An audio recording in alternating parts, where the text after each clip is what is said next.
video later denied meaning what they seemed to mean in that video. One of them called Ami Horowitz a madman.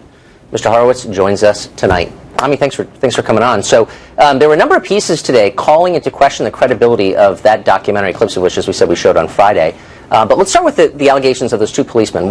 They both said, in effect, you misled them, and that they were not talking about immigration at all, and that, in effect, this is wrong, the depiction of them. How do you respond?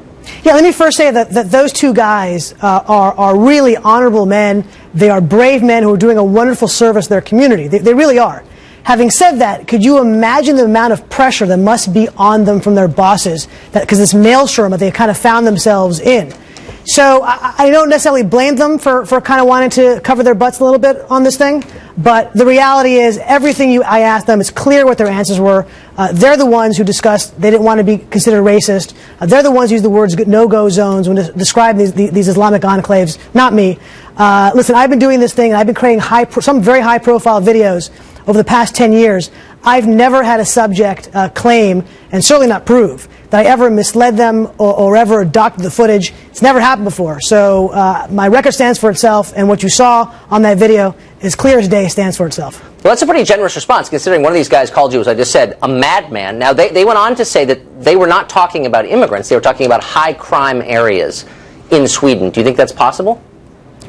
Oh, no. I mean, the no-go zones are clearly a discussion of Islamic enclaves. Why would they say later on that bit they don't want to be considered a racist if they're talking about simply Swedes and a high crime rate? I mean, they're the ones who said that I don't want to be picked out as racist, and it's a big part of my daily work. Those are those words. So, it was clear from their answers that we're talking about whatever the subject we're talking about. Right. And as it happens, there was earlier this month a cop in Sweden who wrote on Facebook his complaints about immigrant crime, and the government of Sweden looked into him for a thought crime or hate crime or some associated crime. But there were a number of other pieces today that called into question your crime stats, and they basically all echoed the same point, which is there is no crime wave in Sweden, they claimed, and certainly no wave of immigrant rapes, something that you've talked about and a lot of people have talked about online. How do you respond to that? So I'm glad you asked that. So I've read, obviously, a lot of the same stuff, and I wanted to, belt and suspenders. I went through these stats before the video, while I was editing the video, I went through them all over again.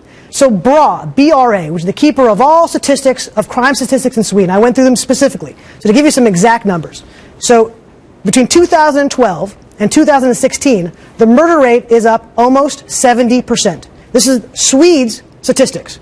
Rape between 2007 and 2015 is up a similar number, almost 70%.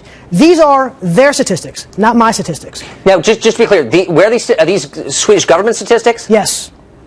So in the last 10 years, rape is up dramatically. Correct. So how the claim, I mean, Vox had a long piece today saying it wasn't up at all. And in fact, if anything, Sweden's a little safer than it's been. How do you, let me answer that. Yeah, let me say it by saying this. Is it crazy they might be lying? I'll give you an example. PolitiFact, right? PolitiFact, we all looked at PolitiFact as nonpartisan, correct? Well, if you look at their article today, in discussing our interview, trying to debunk it, they said that I said that there are 500 Swedish immigrants from Islamic countries who have jobs, and everybody else is unemployed. They said I said that. If you look at the tape, those words never left my mouth.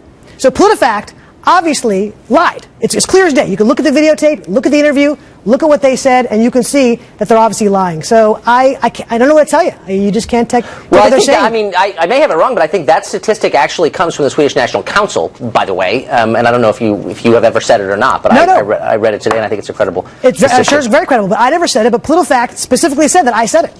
Okay. Ami Horowitz, thanks a lot for clearing that up, and thanks for your original piece, which I thought was really interesting. Well, the president's remarks did cause consternation in Sweden, which normally only gets global attention for IKEA and pop music and its nice people. For more on the Swedish reaction,